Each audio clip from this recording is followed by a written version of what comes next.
Hace unos días atrás, yo estaba con mi esposa en la habitación, domingo en la noche, y allí normalmente lo que hacemos es repasar el día y sobre todo lo que aprendieron los niños en la escuela dominical. En ese momento, nosotros comenzamos a hacerles preguntas a los niños y veo la cara de uno de ellos como así, medio indiferente. Y comienzo entonces a decir, ¿qué pasa? ¿Por qué tienes esa cara?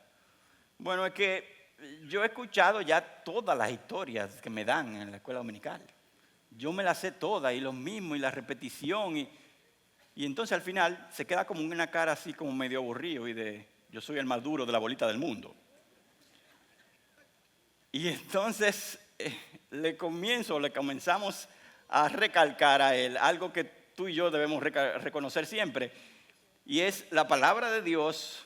No importa cuántas veces venga a nosotros, en diferentes ocasiones, en tantas repeticiones, siempre puede traer algo nuevo y desde una perspectiva que no habíamos pensado antes. Y para hacer eso, lo que hicimos fue, vamos a hacer una tarea para probarles eso, ya que los niños no se quedan como en teoría, así medio abstractos. Sí, está bien. Vamos a hacer algo, vamos a tomar una historia súper conocida por ustedes. ¿Ustedes conocen la historia de David y Goliat? Niños, y ellos dijeron, sí, claro. Pues vamos a hacer algo. Vamos a durar 5 noches solamente revisando la historia de David y Goliat. 5 noches. Pero un momentico ya, ¿qué más? Pues comenzamos las noches. Pasó la primera, la segunda. Vamos en la cuarta, ya nos falta la quinta. Pero en cada noche el reto era que al final de la enseñanza y de compartir, teníamos que responder esta pregunta. ¿Qué de nuevo conociste hoy de la historia de David y Goliat que no sabías antes? Y asombrosamente, en cada noche, a veces refunfuñando, decían, sí, es verdad, yo no me sabía eso. Cada noche teníamos un mensaje de Dios, de reflexión también, desde una perspectiva que ellos tampoco habían visto antes. Y así somos nosotros, sinceramente. En el día de hoy, cuando confirmé que me tocaba, ¿verdad?, hablar en el tiempo justo antes de Navidad y el mensaje apropiado es de Navidad y de Jesús, ¿cuál usted cree que fue mi reacción primeramente? Ay, otra vez. ¿Y por qué a mí? O sea, la iglesia entera sabe esa historia de memoria. Y ahora vamos a revisar lo mismo y seguro muchos estarán allí otra vez. Pero tuve que recordarme a mí mismo lo que yo le recordé a los niños. Joel, Dios puede hablarnos desde un mismo verso, de una misma historia, en diferentes ocasiones, de formas distintas, no importa las veces que la hayamos leído antes.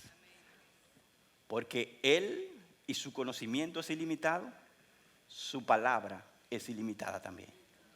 Y en esta mañana yo les voy a invitar a que revisemos la historia de Jesús, pero ahora desde una perspectiva diferente. Y es una Navidad en la adversidad.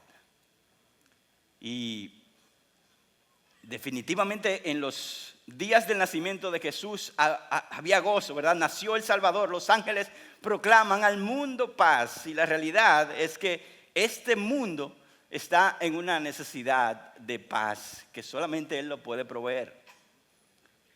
El Mesías comienza a vivir en este mundo e inmediatamente Él está rodeado de momentos y eventos caóticos, frustrantes, tristes, llenos de adversidad, sufrimiento y aflicción. Nosotros tenemos la imagen, ¿verdad?, de ese nacimiento en nuestras casas, de que todo está bien adornadito, bien bonito, con una estrella y estos magos adorando y estos pastores y este bebé y esta gente en paz allí. Pero la realidad que vemos en la Biblia es que Jesús nació en un mundo con problemas serios. Y él lo vivió no solamente cuando nació, sino desde antes de nacer, desde el vientre de su madre. Es un mundo lleno de adversidad y la Navidad de Jesús estuvo llena de adversidad y problemas. Sin embargo, el Dios soberano de la historia, que controla todo suceso del universo, estuvo insistentemente obrando para proteger a su Mesías. Y lo que vamos a meditar hoy es si Él seguirá obrando de una forma insistente, detallada y controlada en la vida de sus hijos también.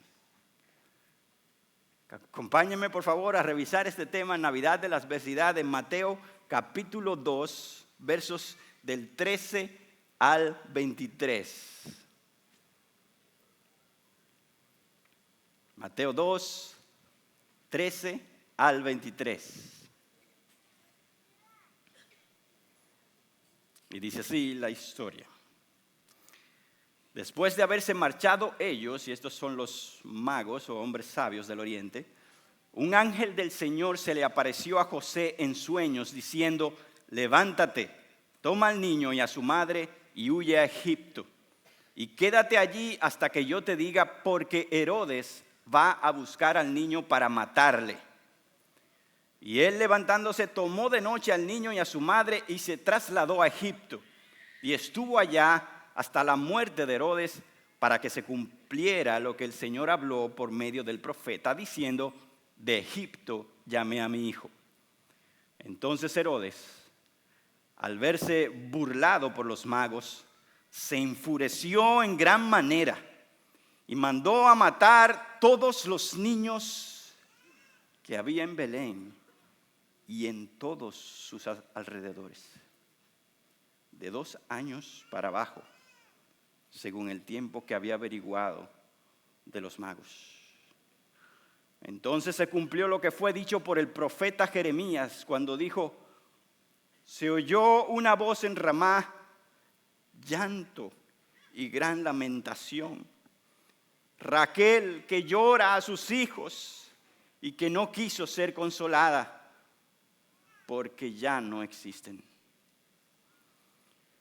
Pero cuando murió Herodes, he aquí un ángel del Señor se apareció en sueños a José en Egipto, diciendo: levántate, toma al niño y a su madre y vete a la tierra de Israel, porque los que atentaban contra la vida del niño han muerto.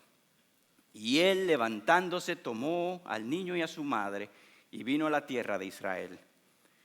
Pero cuando oyó que Arquelao reinaba sobre Judea en lugar de su padre Herodes, tuvo miedo de ir allá. Y advertido por Dios en sueños, partió para la región de Galilea.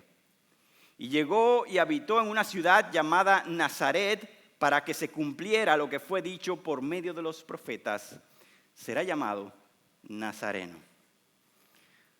Increíblemente, en la historia inicial del nacimiento de Cristo, en los tiempos de ese nacimiento, ocurren eventos, situaciones que hacen peligrar la vida de nuestro Salvador.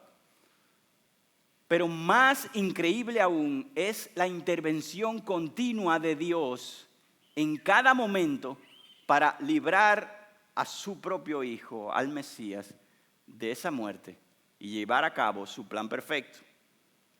En el día de hoy solamente vamos a tratar 2 puntos, y esto va a ser bueno para, sobre todo los que tienen niños, ¿verdad? Un primer punto: la adversidad en un mundo caído da la bienvenida al Hijo de Dios. Segundo punto: la adversidad no es un elemento que escapa al dominio de un Dios soberano. Y al final, conclusiones. Comenzamos con lo primero.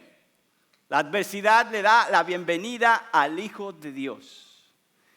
Si ustedes conocen los eventos que anteceden al pasaje que leímos hoy, incluso ya tenemos 2 miércoles hablando de Navidad, por eso para muchos esto simplemente será un recordatorio, este primer punto.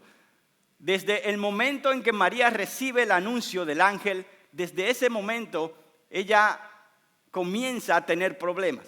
Sabemos que el ángel le dice, ¿verdad? En Lucas 1:35, el Espíritu Santo vendrá sobre ti y el poder del Altísimo te cubrirá con su sombra. Por eso el santo niño será llamado Hijo de Dios. Vas a estar embarazada, no de José, tu prometido, vas a estar embarazada de Dios mismo en el Espíritu Santo. Por eso ese niño se llamará Hijo de Dios.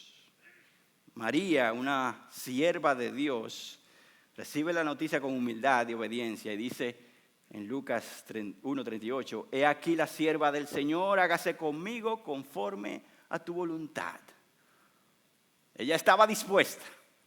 Ahora bien, se conoce que hay un ligero problemita y es que una mujer virgen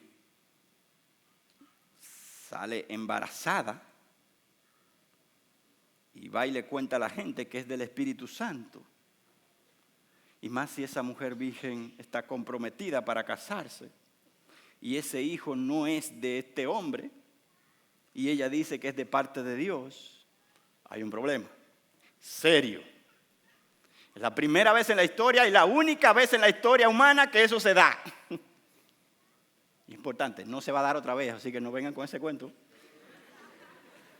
Es en ese momento en que María tiene que decirle esto a José, a sus familiares. Y si usted conoce la ley de Dios en Deuteronomio 20, nosotros encontramos que el destino de María era que era una candidata oficial a morir apedreada. Por haber quedado embarazada, no de su esposo, y antes de casarse, ella merecía la muerte. Y nosotros estamos viendo que Jesús, incluso antes de nacer, ya está experimentando lo que podría ser la muerte de su madre. Y no solo eso, sino que como vemos más adelante, José, al enterarse de eso, no le cree a María. Tenemos que ser sinceros. Por eso él decide, porque es justo, un hombre noble, abandonarla, pero en secreto.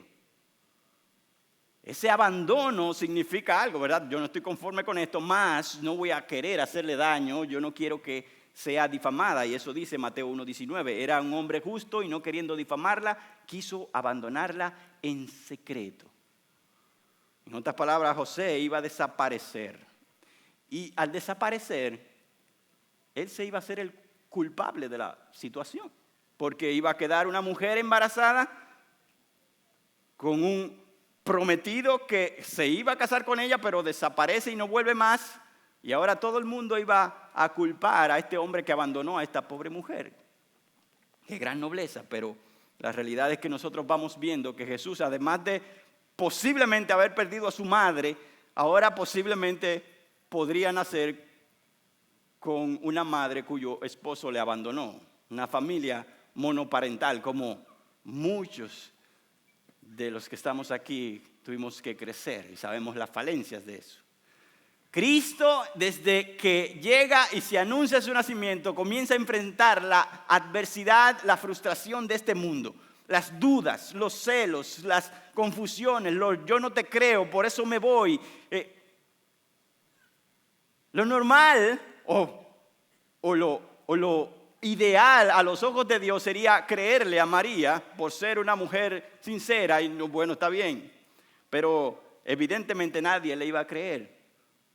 Y esas dudas y confusiones confirman de que nosotros en el día de hoy no le creemos a nadie. Y es que el pecado del hombre ha impregnado a todo ser humano y nosotros vemos cada día cómo nos decepcionamos de las otras personas por la mentira, por el engaño, por la falsedad que hay en medio nuestro. Y tendemos a tomar la posición, no hay que creer en nadie, mi hermano. Y esa es la realidad de este mundo. Tú y yo la vivimos. Tal vez tú has sido de esos que no te han creído. O tal vez tú has sido de esos que han engañado. Y por eso ya nadie te cree ahora. Jesús, en el momento de nacer, vivió ese dilema. Pero también, si continuamos la historia y vemos más eventos de su vida antes de nacer y durante de nacer, nosotros nos encontramos de que esta pareja, Dios convence a José, toma a María, ok, la tomo, ya te creo, Dios se me apareció en sueños, pero ellos se mueven ahora de Nazaret, su lugar donde estaban viviendo, hacia Belén, para ir a un censo obligatorio. Y allá, justamente allá, María da a luz. Llegan los días de su alumbramiento, como dice Lucas 2:6. Y aquí encontramos otro problema, y es que el lugar estaba lleno. No había lugar alguno donde Jesús podría nacer.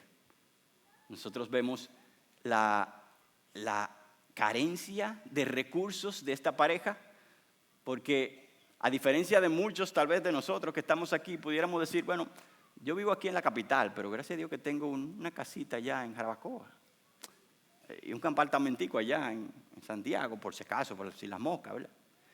El caso de María y José no había nada de eso, no tenían nada en Belén, no podían costear nada y no había nada. Por tanto, el Hijo de Dios, el Salvador del mundo, el Santo, Santo, Santo, nace en un lugar de comedero de animales llamado pesebre. Y allí nosotros vamos viendo a un Mesías que no solamente sufre las dudas, las situaciones familiares, sino las limitaciones económicas de su propia familia. No sé a cuántos Dios les ha mandado la prueba de restricciones económicas, pero yo he estado allí. Y este mundo nos lleva a depender muchas veces de esa provisión necesaria, pero cuando está ausente por mucho tiempo, sabiendo que hay necesidades serias, nosotros tendemos a decir, ¿y dónde está Dios? José y María experimentaron esa necesidad. Yo no sé cuál será la Navidad de algunos, tal vez en esa situación. Algunos podemos decir, bueno, gracias a Dios tengo provisión, pero otros, Joel, llega la Navidad y ni siquiera trabajo tengo hace tiempo. O tengo, pero no me da. Tienes un Salvador que se identifica contigo desde su nacimiento. Él conoce la adversidad no teóricamente, sino personalmente. Continúa la historia y no solamente pasa necesidades y problemas familiares de algún tipo, sino que amenazas de un rey despiadado llegan a él. Y usted conoce, ¿verdad? Ya estamos en el capítulo 2 de aquí de Mateo y nosotros nos encontramos con unos personajes nuevos, los 3 reyes magos. Que no son 3, ni son reyes, ni no son magos tampoco. Y entonces, ¿cuál es el problema aquí? O sea, hay algo serio. Bueno, la realidad es que, ¿verdad? Estos hombres se les llama magos, pero la palabra aquí hablaba de más sabios y consejeros reales de ese tiempo. Para nosotros magos hoy serían como un brujo o alguien que hace trucos. Pero en ese tiempo estos hombres eran astrólogos, estudiosos de la ciencia, conocidos en las religiones, incluso hasta diplomáticos eran. Ayudaban a los reyes y a la corte real en todas las negociaciones y opiniones y decisiones. Así eran estos hombres sabios del Oriente. Y nosotros pudiéramos ver que el problema de estos hombres fue el siguiente. Ellos llegan ante Herodes el Grande, y Herodes el Grande no era nada más y nada menos que el actual rey de los judíos. Y la pregunta de ellos es, ¿dónde podemos hallar al rey de los judíos que ha nacido? Le vamos a adorar. Me imagino la cara de Herodes el Grande. Él pudiera haber dicho, ya yo nací hace tiempo. Pero él sabía, Herodes, conociendo la historia del pueblo de Israel, y era conocido, él era conocido en cuanto a estos temas, que en Israel se había profetizado la llegada de un rey nuevo, un Mesías, que había de venir y iba a gobernar a los judíos. Por tanto, la Biblia nos dice que él se frustra, consulta a los líderes religiosos y le dicen, sí, es verdad, y va a nacer en Belén. Y ya sabe dónde van a ser y ahora habla con los magos en secreto nuevamente y les dice, y mira, ¿y cuándo más o menos es el tiempo? Y los magos les dicen y les deja ir, váyanse a Belén. Ahora él sabe dónde y él sabe cuándo. Y este hombre no era cualquier, como decimos aquí en Dominicana, pajita de coco, ¿verdad? Este hombre era un asesino. Dice la historia que de su familia él mató a una de sus esposas y a 3 de sus hijos, simplemente por el hecho de que creía que iban a usurpar su trono. Uno de esos hijos fue muerto 5 días antes de su muerte. Él estaba postrado en cama con una enfermedad ya final, letal, y allí desde esa cama, sin poder moverse, manda a matar a uno de sus hijos porque se entera de que quería el trono. Hermano, ¿y para dónde tú vas? Ya tú te vas a morir. Y desde allí él ordena la matanza de su propio hijo, el hijo mayor. Y no solo eso, sino que da órdenes a sus soldados. Mira, cuando yo me muera, máteme a la mayoría de los líderes judíos. Porque el día de mi muerte nadie va a celebrar que yo me muera, que ellos lloren también. Este era un hombre malvado en gran manera y este hombre era que estaba planeando la muerte del mismo Hijo de Dios. Este es el mundo que llega el Mesías. Esta es la Navidad del Mesías en su plenitud. Nosotros, además de eso, ya entramos al pasaje de hoy, verso 13, nos damos cuenta de que el resultado de esa situación es que José, junto al niño y a María, tienen que huir a Egipto y ser unos refugiados, unos fugitivos, unos peregrinos en tierra que no era de ellos, allá hasta que Herodes muera. Oigan, hermanos, si a usted le preguntaran en algún momento, oye, ¿cómo debería nacer un rey, el rey que va a gobernar y el rey que va a ser reconocido por todo el mundo? Seguro usted diría, bueno, que nazca en París, que nazca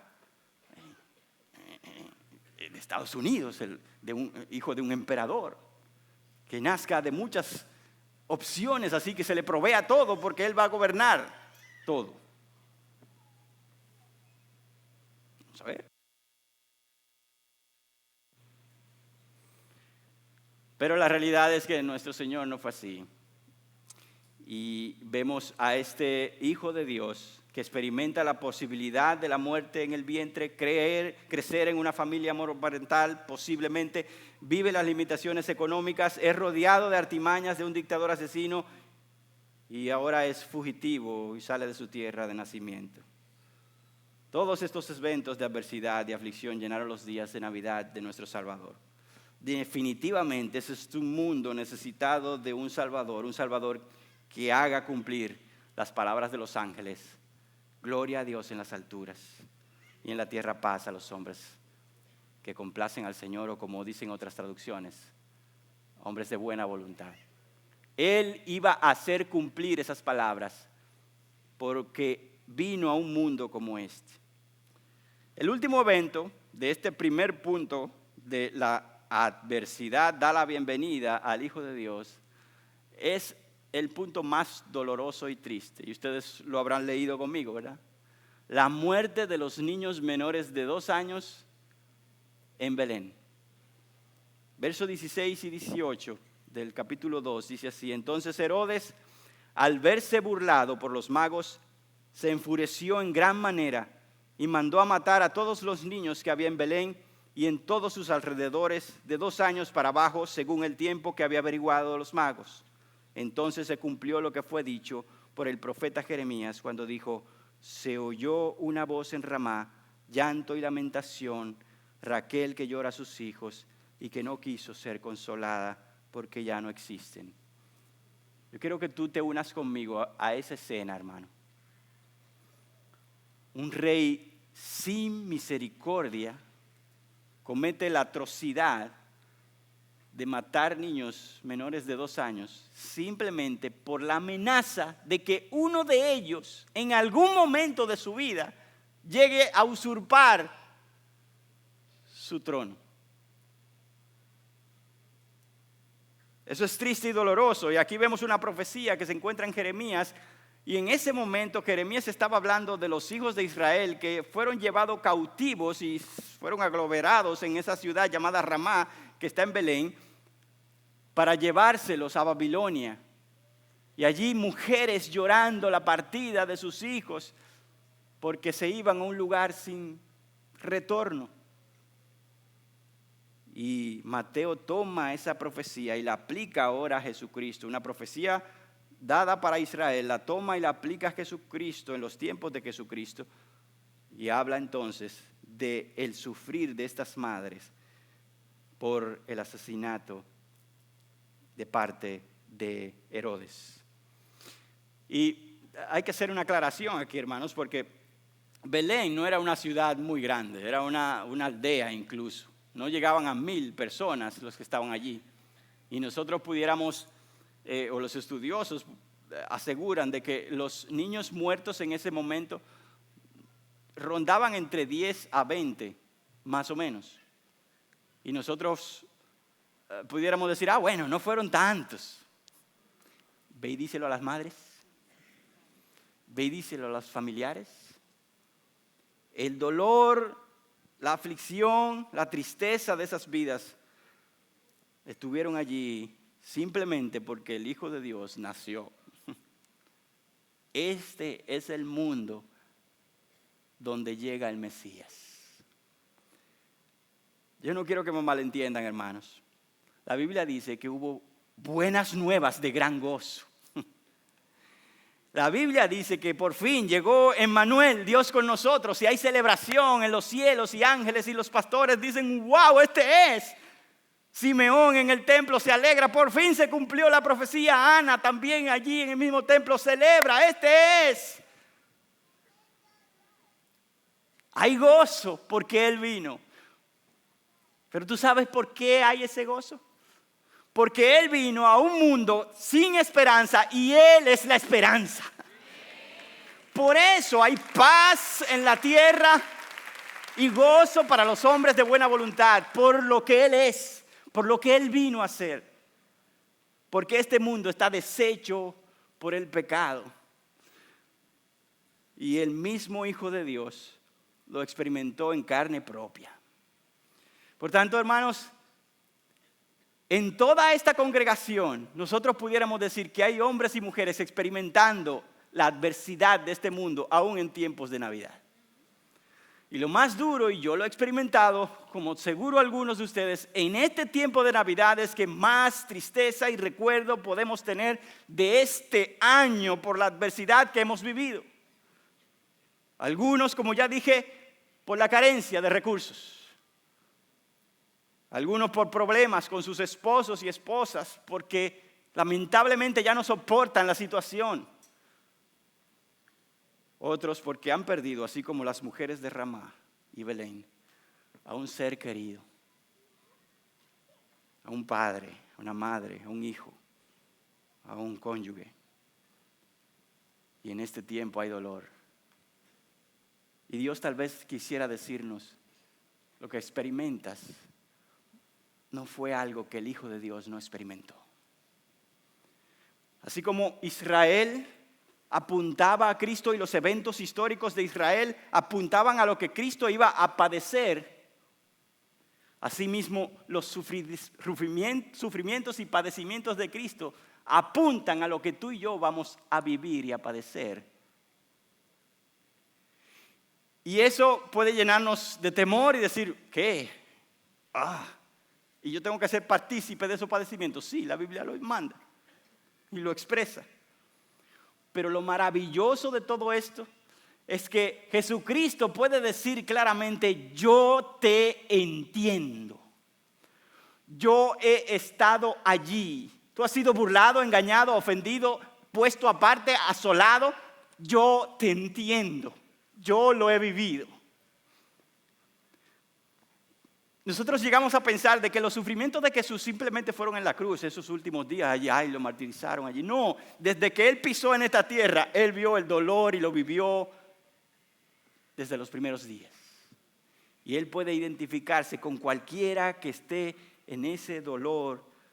Y pudiéramos decir, como dice Hebreos capítulo 4, porque no tenemos un sumo sacerdote que no pueda compadecerse de nuestras flaquezas, sino uno que ha sido tentado en todo como nosotros, pero sin pecado.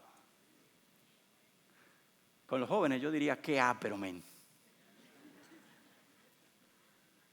Entre nosotros, qué bendición, hermano. Tú puedes acercarte a un Mesías y decirle, Señor, mira mi dolor. Y Él decirte para atrás, te entiendo. Yo te represento, yo lo viví.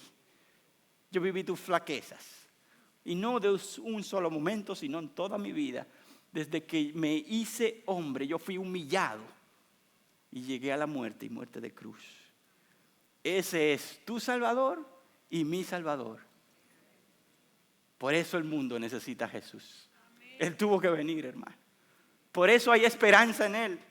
Porque en la adversidad que le dio la bienvenida, Él la vivió para que tú y yo podamos decir, yo puedo en Él y puedo ser más que vencedor, así como lo es. Segundo punto. La adversidad no es un elemento que escapa al dominio soberano de Dios. Y si tú leíste conmigo este pasaje, hermanos, tú viste todas las intervenciones de Dios. Dios es soberano aunque el mal prevalezca incluso. Él interviene activamente para tomar el control de todos los eventos, aunque el ser humano está haciendo los suyos, sus planes y sus maldades. Si revisamos así rápidamente, Él escogió el tiempo y lugar preciso donde iba a nacer el Salvador. Y usted sabe que eso lo profetizó Miqueas 5:2, ¿verdad? Que de Belén iba a nacer, de esa tierrita, de ese pueblito iba a nacer el rey de Israel.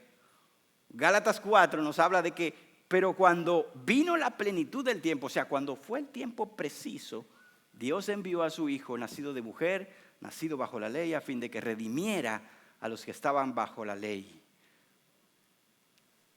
Él controla el tiempo y Él intervino en la historia para que Cristo viniera en ese momento. Dios no solamente intervino en la historia y en las fechas y en los lugares, sino que dirigió a los sabios de Oriente.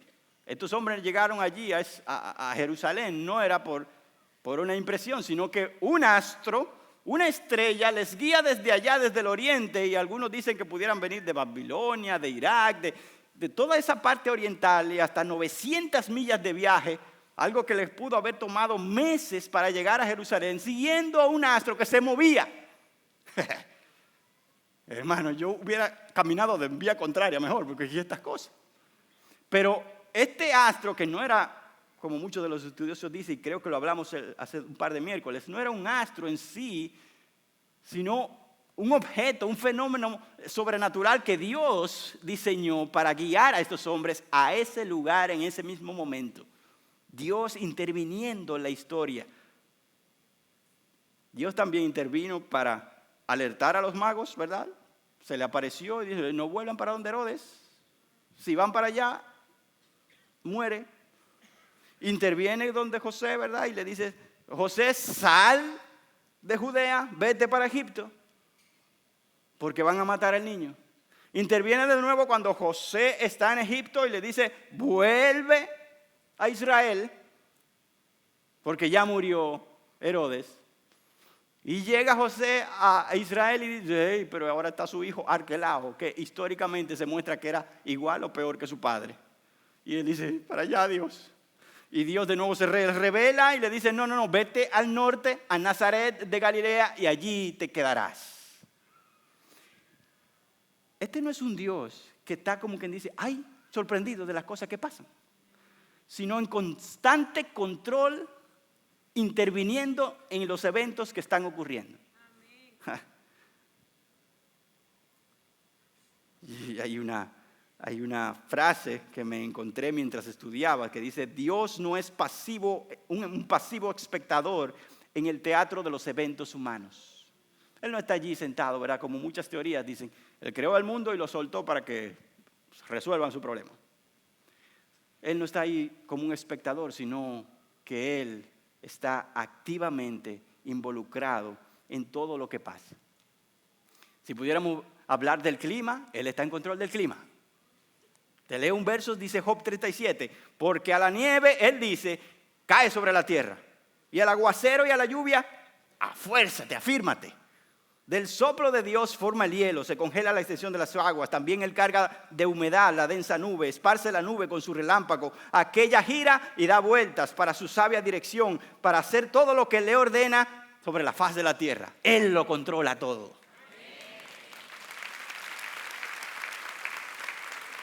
Y eso es el clima.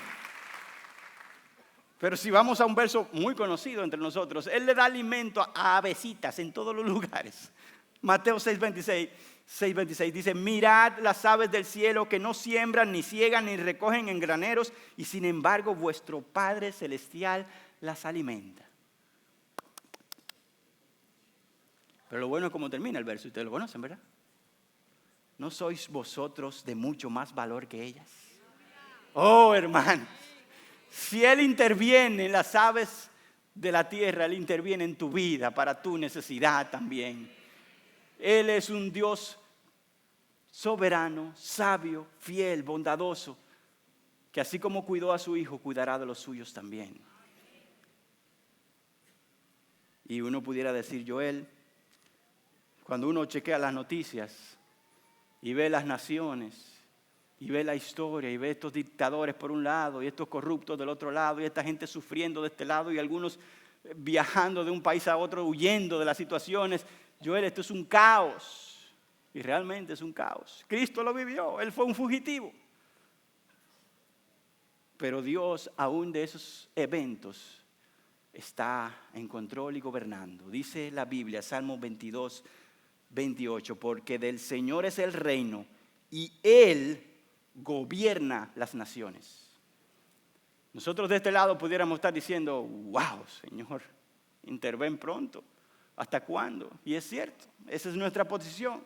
Lamentablemente el conocimiento humano, la sabiduría humana se queda corto, y Dios en su sabiduría extensa, abundante e infinita sigue gobernando, pero en su tiempo, en el perfecto tiempo, Él obrará para su gloria. Nosotros no solamente vemos su soberano control con las intervenciones de sueños y direcciones de ángeles, sino que también vemos en este pasaje profecías reiteradas, cumplidas en esos tiempos. Ustedes vieron, ¿verdad? Ustedes leyeron el pasaje. En uno de esos pasajes nosotros podemos ver en el 2:15, para que se cumpliera lo que el Señor habló por medio del profeta diciendo, de Egipto llamé a mi hijo. 2:17, entonces se cumplió lo que fue dicho por medio del profeta Jeremías cuando dijo, se oyó voz en Ramá. 2:23, y llegó y habitó en una ciudad llamada Nazaret para que se cumpliera lo que fue dicho por medio de los profetas, será llamado Nazareno. En uno de los comentarios que revisaba, me gustó esta forma de explicarlos. Para que haya una profecía cumplida, debió haber un profeta que la dijo. Eso está obvio, ¿verdad? Pero para que hubiera un profeta que dijera una profecía que se cumpliera, debió haber un Dios que se lo revelara. Eso también es obvio. Pero para él recibir esta profecía, este Dios que le reveló a este hombre, debió tener un plan diseñado de antemano para que entonces le conversara a este hombre y se cumpliera la profecía en su tiempo. Ese es el Dios que conoce todo, hermano.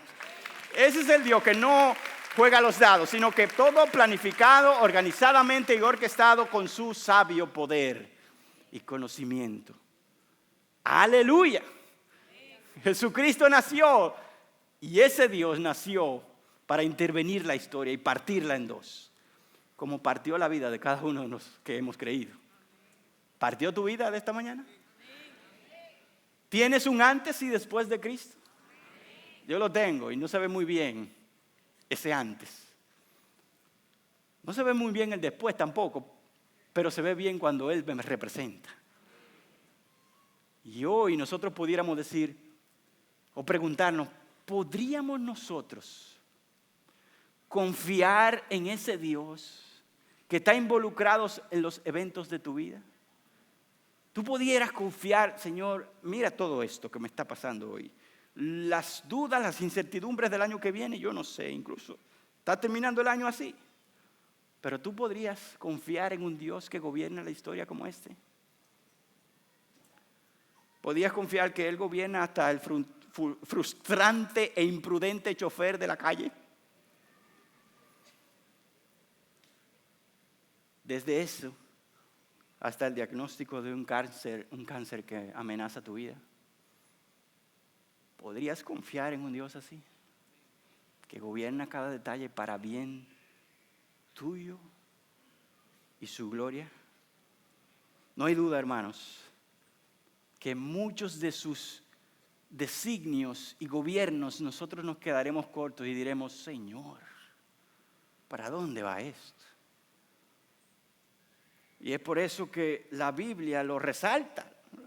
Lo más hermoso que una de las cosas más hermosas que uno pudiera encontrar en la Biblia es que no es Facebook ni Instagram.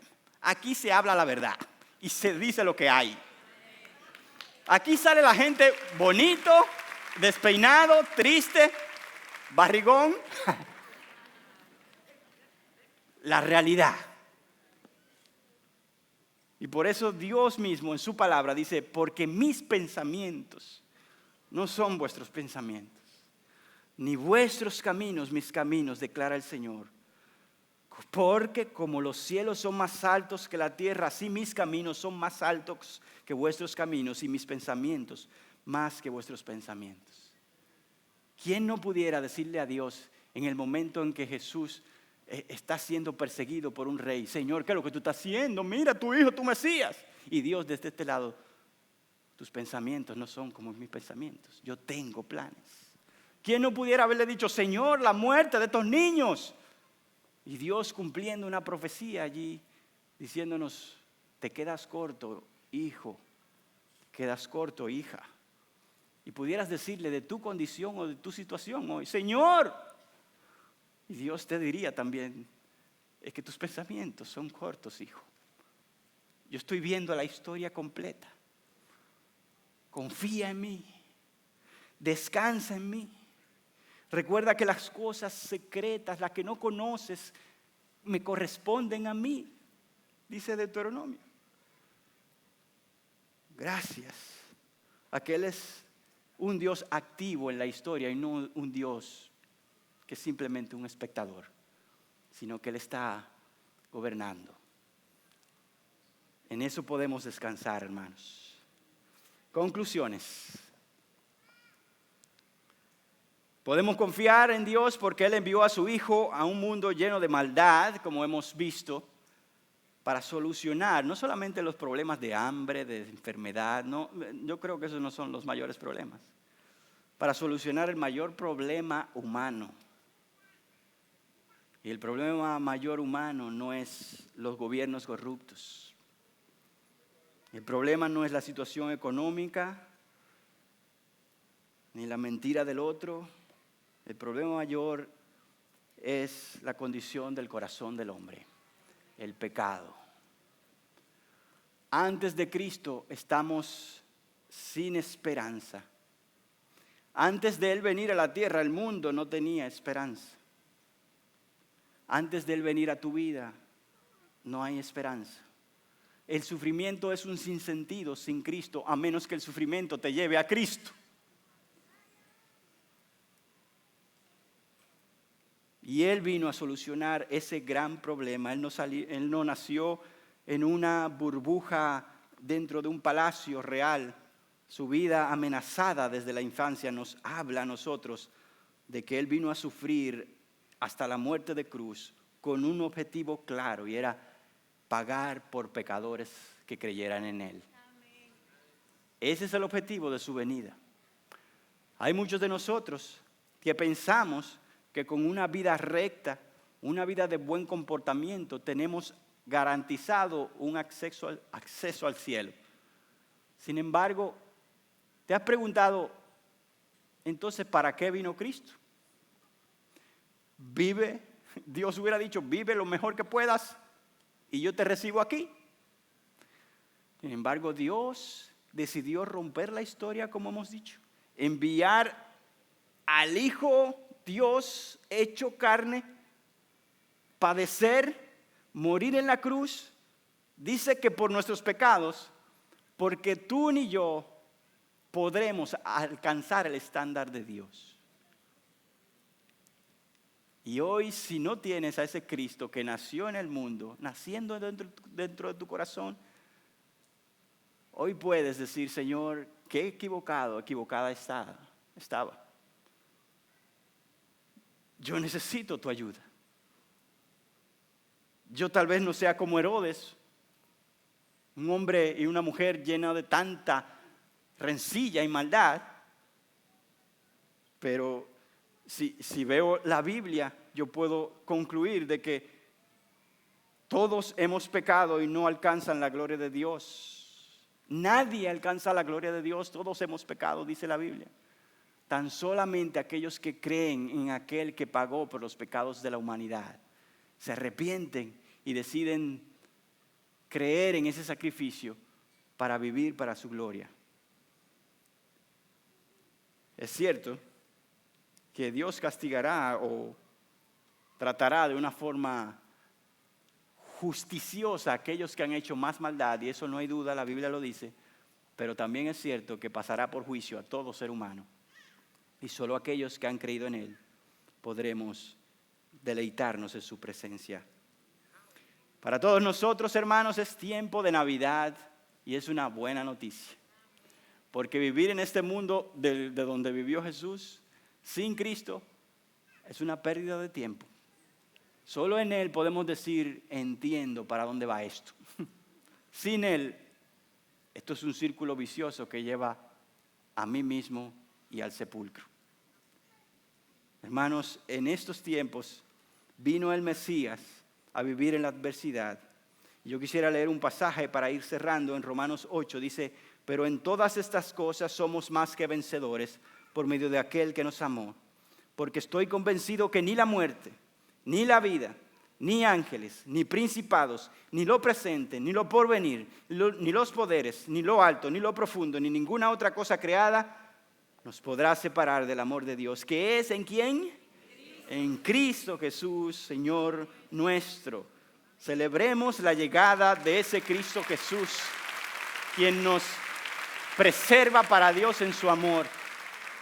Recuerda, yo quiero cerrar con estas últimas palabras. Recuerda, hermanos, recuerda. Aunque los tiempos se vean oscuros ahora en Navidad, aunque, hablando poéticamente, los vientos azoten, todo se estremezca, hay uno que está en el trono. Ese bebé que nació en el pesebre es hoy el Señor de señores. No es el niño. Jesús es el Señor y Rey de reyes. Y Él gobierna, y a nosotros nos corresponde confiar en Él. Así que, así como Herodes planeó la muerte del Mesías, aunque el enemigo se levante en contra de nosotros, yo estaré confiado.